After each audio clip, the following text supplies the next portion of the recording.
Hello friends, स्वागत है dream job अड्डा एजुकेशनल यूट्यूब चैनल पे। आज के इस लेक्चर पे हम मध्य प्रदेश पुलिस कांस्टेबल के 12 अगस्त के शिफ्ट 1 और शिफ्ट 2 के क्वेश्चंस का एनालिसिस करेंगे। तो आज दो ही शिफ्ट में एग्जाम है, दो दोपहर वाला शिफ्ट था और एक शाम वाला शिफ्ट था। इन दोनों एग्जाम में ही शिफ्टों में ही एग्जाम हुआ है।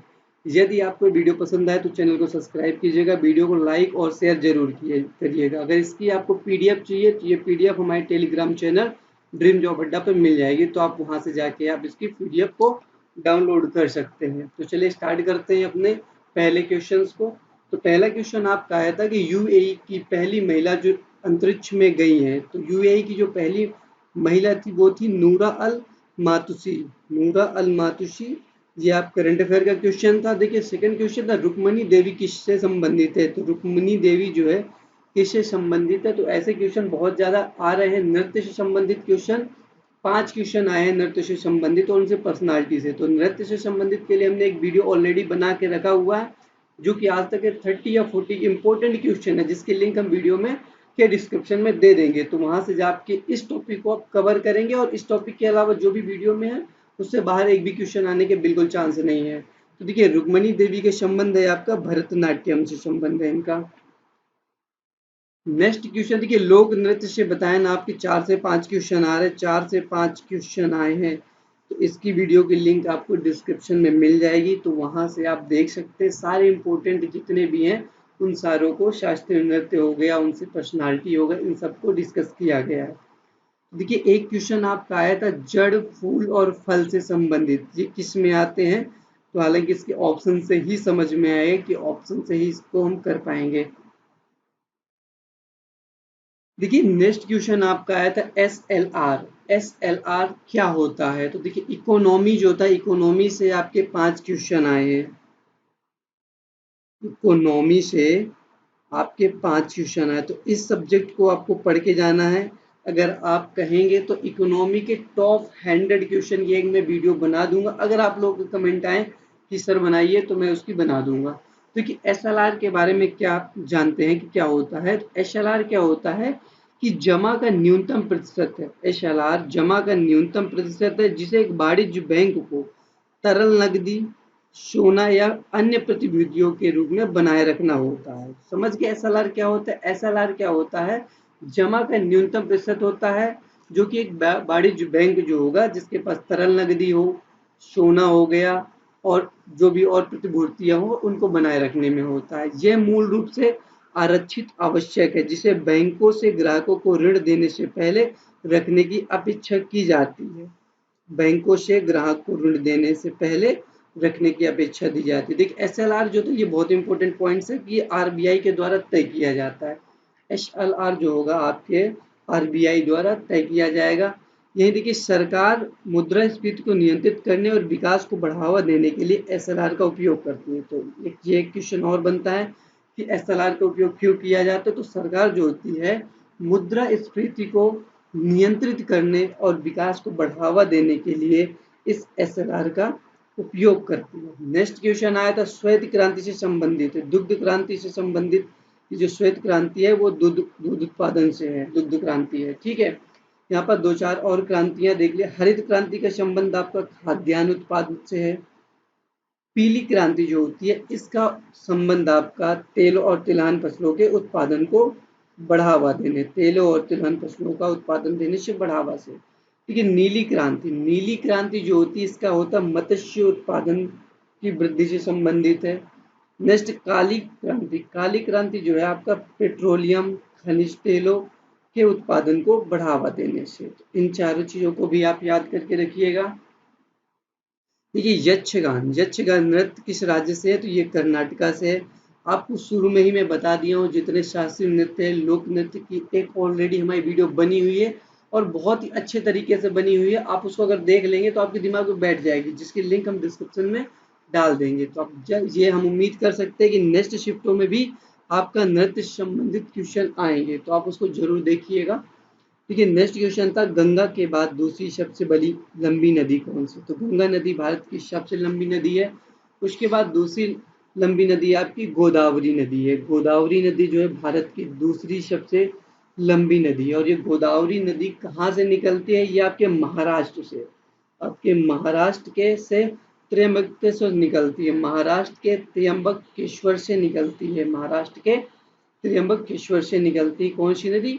गोदावरी नदी। की तीसरी लंबी नदी कौन सी? ये आपकी कृष्णा नदी है। तीसरी सबसे लंबी नदी कृष्णा नदी है। दोनों नदियां दक्षिण भारत की नदी है। अगर गलती से क्वेश्चन में ये आया है कि दक्षिण भारत की सबसे लंबी नदी कौन सी है, तो दक्षिण भारत की सबसे लंबी नदी आपकी है गोदावरी नदी। तो यहाँ पर लिख भी दे रहे हैं कि दक्षिण भारत की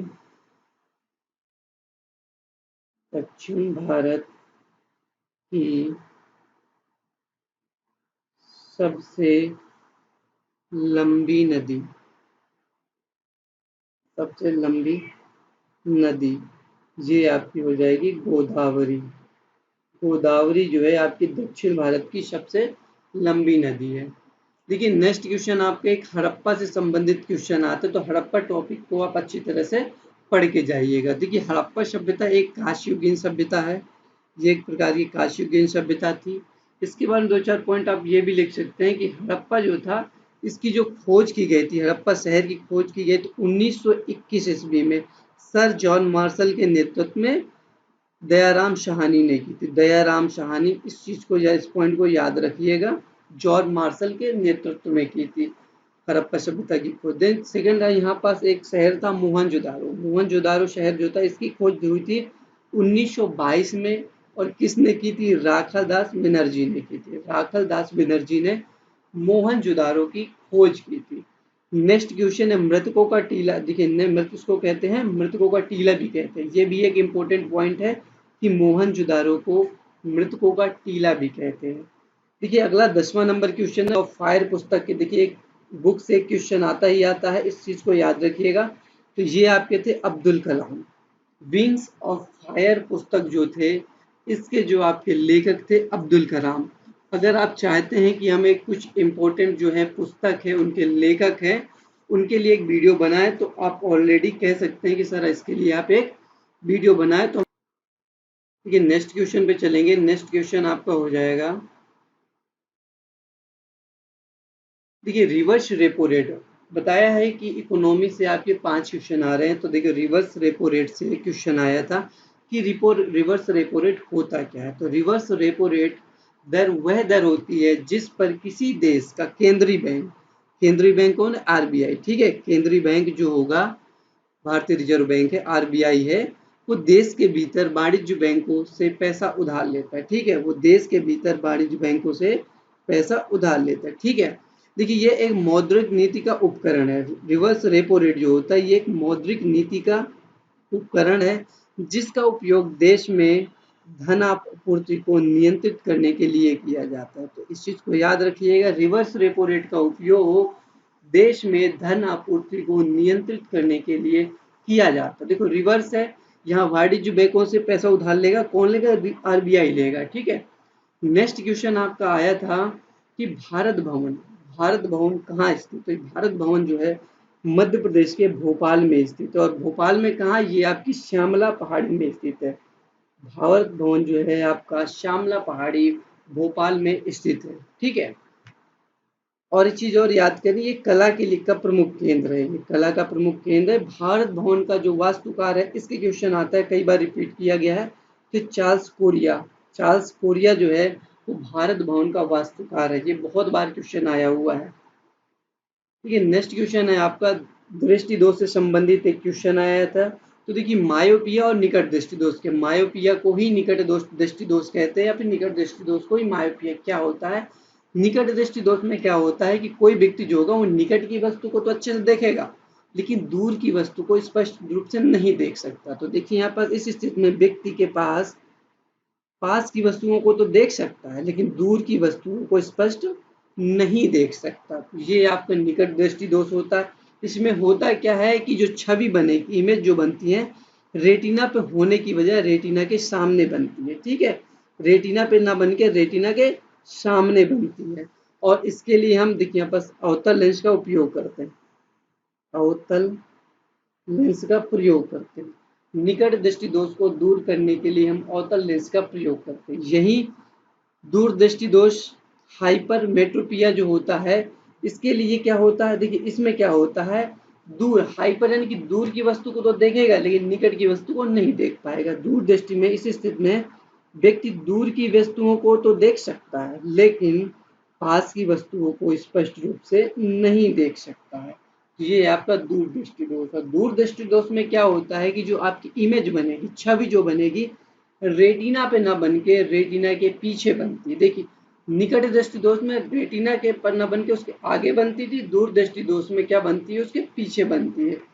तो जो आपकी इमेज जो होगी, छवि जो होगी, रेटिना के पीछे बनती है, रेटिना के पीछे बनती है।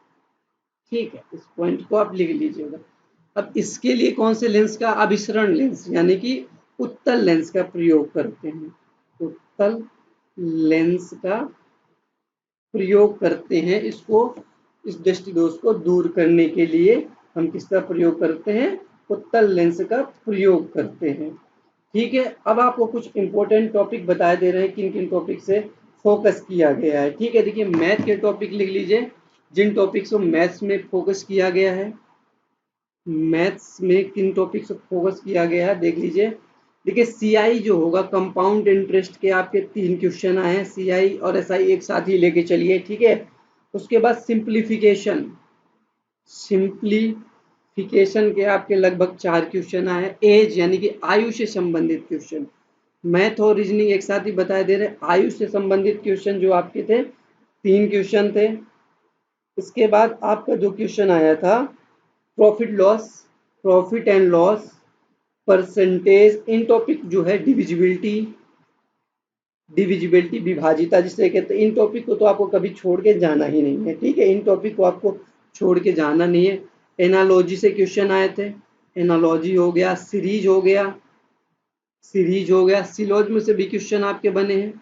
सिलोज देखिए सीरीज में एक क्वेश्चन, 5 क्वेश्चन, एक जो मिसिंग नंबर वाली सीरीज होती है, मिसिंग नंबर जैसे ए बी सी ऐसे कर देता है, फिर डैश एक छोड़ देगा, फिर ए बी सी डी कर देगा, फिर एक छोड़ेगा ए डी सी डी, ऐसे करके इनके बीच जो स्पेस है इससे आपके 5 क्वेश्चन लगभग आए हैं। ठीक है, इस पॉइंट को आप ये लिख लीजिएगा।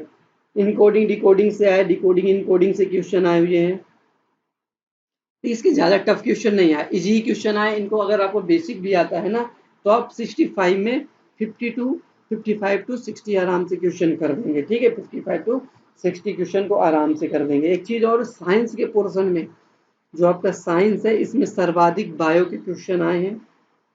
फिजिक्स का आपका लगता है मुझे एक ही क्वेश्चन आया है, और जो केमिस्ट्री के 3 से 4 क्वेश्चन, 3 क्वेश्चन, हालांकि ज़्यादा लोगों को याद नहीं, पर बायो का वेटेज आप 10 क्वेश्चन समझ के रखिएगा, सबसे ज़्यादा बायो का वेटेज था।